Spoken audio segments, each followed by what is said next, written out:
السلام علیکم ورحمۃ اللہ وبرکاتہ۔ رب اشرح لی صدری ویسر لی امری واحلل عقدۃ من لسانی یفقہوا قولی۔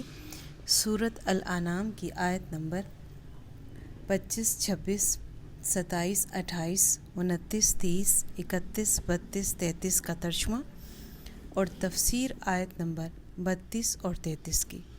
اعوذ باللہ من الشیطان الرجیم، بسم اللہ الرحمن الرحیم۔ ترجمہ: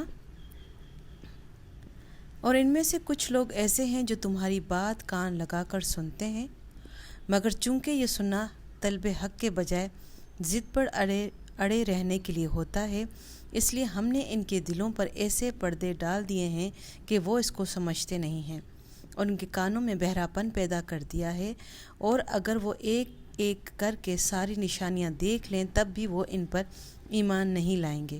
انتہا یہ ہے کہ جب تمہارے پاس جھگڑا کرنے کے لیے آتے ہیں تو یہ کافر لوگ یوں کہتے ہیں کہ یہ قرآن پچھلے لوگوں کی داستانوں کے سوا کچھ نہیں، اور یہ دوسروں کو بھی اس قرآن سے روکتے ہیں اور خود بھی اس سے دور رہتے ہیں، اور اس طرح وہ اپنی جانوں کے سوا کسی اور کو ہلاکت میں نہیں ڈال رہے، لیکن ان کو احساس نہیں۔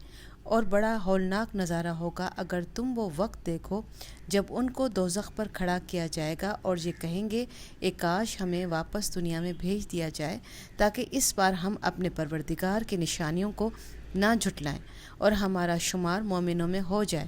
حالانکہ ان کی یہ آرزو بھی سچی نہ ہوگی، بلکہ دراصل وہ چیز یعنی آخرت ان کے سامنے کھل کر آ چکی ہوگی جسے وہ پہلے چھپایا کرتے تھے، اس لیے مجبوراً یہ دعویٰ کریں گے، ورنہ اگر ان کو واقعی واپس بھیجا جائے تو یہ دوبارہ وہی کچھ کریں گے جس سے انہیں روکا گیا ہے، اور یقین جانو یہ پکے جھوٹے ہیں۔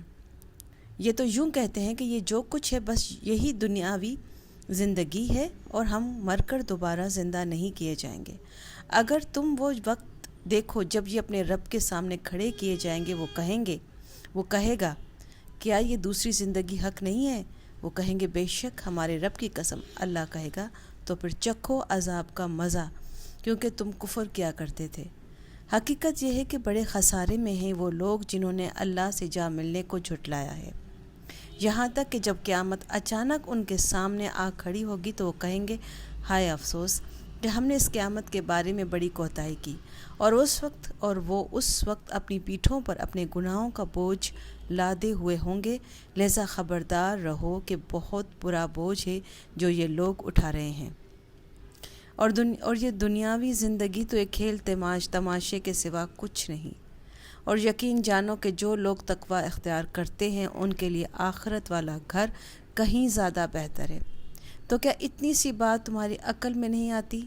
اے رسول، ہمیں خوب معلوم ہے یہ لوگ جو باتیں کرتے ہیں ان سے تمہیں رنج ہوتا ہے، کیونکہ دراصل یہ تمہیں نہیں جھٹلاتے بلکہ یہ ظالم اللہ کی آیتوں کا انکار کرتے ہیں۔ تفسیر: یہ بات کافروں کے اس بیان کے جواب میں کہی گئی ہے جو آیت نمبر 29 میں اوپر گزرا ہے کہ جو کچھ ہے بس یہی دنیاوی زندگی ہے۔ جواب میں فرمایا گیا ہے کہ آخرت کی ابدی زندگی کے مقابلے میں چند روز کی دنیوی زندگی جسے تم سب کچھ سمجھ رہے ہو، کھیل تماشے سے زیادہ وقت نہیں رکھتی، اور جو لوگ اللہ تعالیٰ کے احکام کی پرواہ کیے بغیر دنیا میں زندگی گزارتے ہیں تو جس عیش و آرام کو وہ اپنا مقصد زندگی بناتے ہیں، آخرت میں جا کر ان کو پتہ لگ جائے گا کہ اس کی حیثیت کھیل تماشے کی سی تھی۔